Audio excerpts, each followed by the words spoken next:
Энэ удаагийн дугаараар 2026 оны хөл бөмбөгийн дэлхийн аварга шалгаруулах тэмцээний их хэсгийн багууд болон онцлог тоглогчдыг хүргэхэд бэлэн боллоо.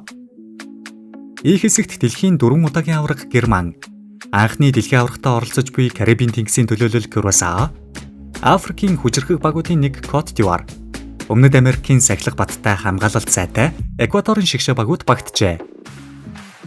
Германы шигшээ багийн хувьд 2014 онд дэлхийн аварга болсноос хойш дэлхийн аварга шалгаруулах тэмцээн дээр хүссэн амжилтаа үзүүлж чадаагүй. 2018 болон 2022 оны дэлхийн аваргуудаар эцгийн шатнаасаа хасагдсан Германы хөл бөмбөгийн хувьд том цохилт болсон. Тиймээс энэ удаагийн дэлхийн аварга тэдний хувьд зүгээр нэг тэмцээн биш. Энэ бол Герман эргэн ирлээ гэж дэлхийд зарлан тунхаглах боломж. Юлиан Нагельсманы удирдлагад ор Германы шигшээ баг шинэ үеийн авьяас туршлагатай тоглогчдын хослолоор ирж байна. Тэдэнд зохион байгуулалт бий, бөмбөг эзэмших чадвар, хамгаалалтын чанарч бий.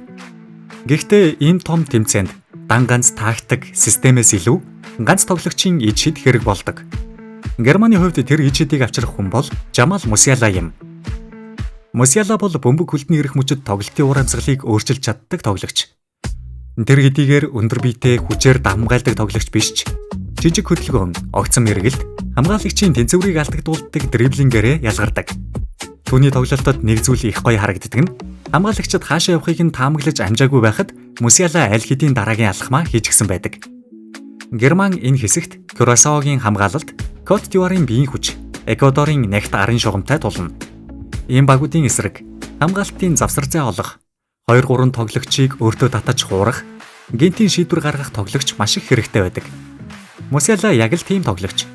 Хэрв Герман өмнөх 2 дэлхийн аварга шалгаруулах тэмцээний уналтаа мартаж энэ удаа үнэхээр хол явахыг хүсвэл Мусиалагийн бүтээлч байдал зөрөгтэй тоглолт тэдний хамгийн том найдвар байх болно. Кюрасаогийн шигшээ багийн хувьд энэ бол тэдний анхны дэлхийн аварга нь. Хүн ам цөөтэй, хөл бөмбөгийн том уламжлалтай улс биш. Гэхдээ яг ийм багууд л дэлхийн аварга шалгаруулах тэмцээнийг илүү гоё болгодог.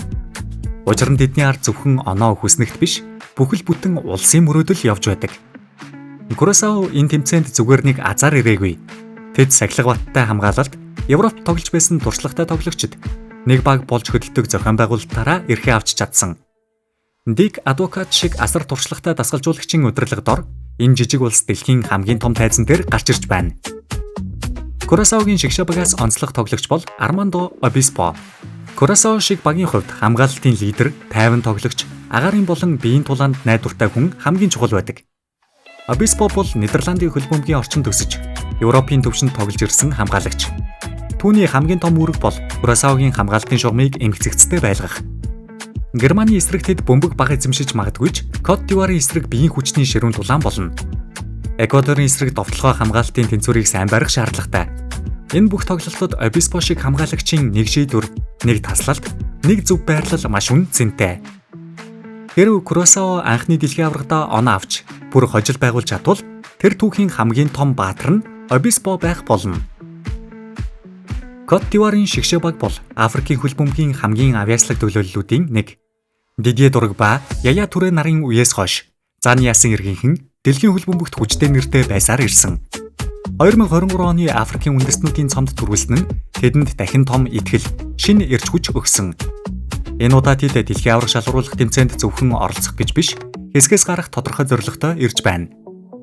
Кот д'Ивуарын бүрэлдэхүүнд хурд хүч, техник, гинтийн шийдвэр сайтай маш олон тоглогч бий. Эдний дундаас онцлог тоглогчоор Амад Диаллог нэрлэе. Манчестер Юнайтедийн жигүүр Амад бол хамгаалагчдын хувьд асуудал үүсгдэг тоглогч. Тэр нэгэн эсрэг нэг чөлөөтэй тоглож, богино зайд хурдтай, зүүн хөлтэй, дотог шорт цохилт хийх чадвартай, хэрэгтэй үед оновчтой дамжуулалтуудыг гаргаж өгдөг. Түүнээс нутаг нэгтнүүд нь энэ дэлхийн аваргаар өөрийгөө зөвхөн клубын төвшөнд гялцдаг биш, шигшээ багийнхаа төлөөж том тайзан дээр гэрэлтэж чадна гэдгээ харуулаасаа хэмээн хүсэж байгаа. Эквадорын шигшээ багийн хувьд сүүлийн жилүүдэд маш сахилга баттай байж тогтмол амжилт үзүүлж байна. Өмнөд Америкийн өөрчилсөн шатанд тэд хамгаалалтаараа онцгой ялгардаг. Аргентин, Бразил, Уругвай, Колумб зэрэг хүчирхэг өрсөлдөгчдтэй бүсээс үргэлж тогтвортой амжилттай гарч ирнэ гэдэг нь жижиг зүйл биш. Эквадорын давуу тал бол зөвхөн нэг тоглогч дээр тогтдоггүй. Тэдний төвийн шугамд Мойсес Кайседо, Тервис Ступиньян жигүүрт, Энер Валенсиа товтлогоонд туршлага нэмдэг. Гэхдээ энэ удаа онцлог тоглогчоор хамгаалалтын гол багнуудын нэг Перо Инкапег нэрлэж байна. Инкапе бол орчин үеийн хамгаалагч ямар байх ёстойг харуулдаг тоглогчдын нэг. Хүчтэй, хурдтай, бөмбөгтэй үед тайван, зүүн хөлтэй, хамгаалтын төвд ч зүүн талд ч тоглох чадвартай. Тэр зөвхөн бөмбөг цэвэрлээ зогсохгүй, багийнхаа довтлооны ихний алхмуудыг зөв эхлүүлж чаддаг тоглогч. Эквадор энэ хэсэгт амжилт гаргахын тулд хамгийн түрүүнд хамгаалалтаа нэгт байлгах ёстой.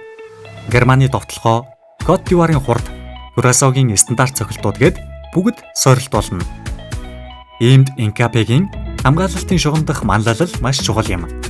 Та бүхэн ಈ хэсгээс ямар багууд дараагийн шатанд шалгарна гэж бодож байгаагаа сэтгэл хэсэгт үлдээгээрэй. Дэлхийн аваргын аялал маань үргэлжилж байна. Дараагийн дугаарт бид F хэсгийн багууд болон онцлог тоглогчдын талаар ярилцах болно. Бичлэгээ дуустал нь үзсэн танд баярлалаа. Дараагийн дугаараар дахин уулзцгаая.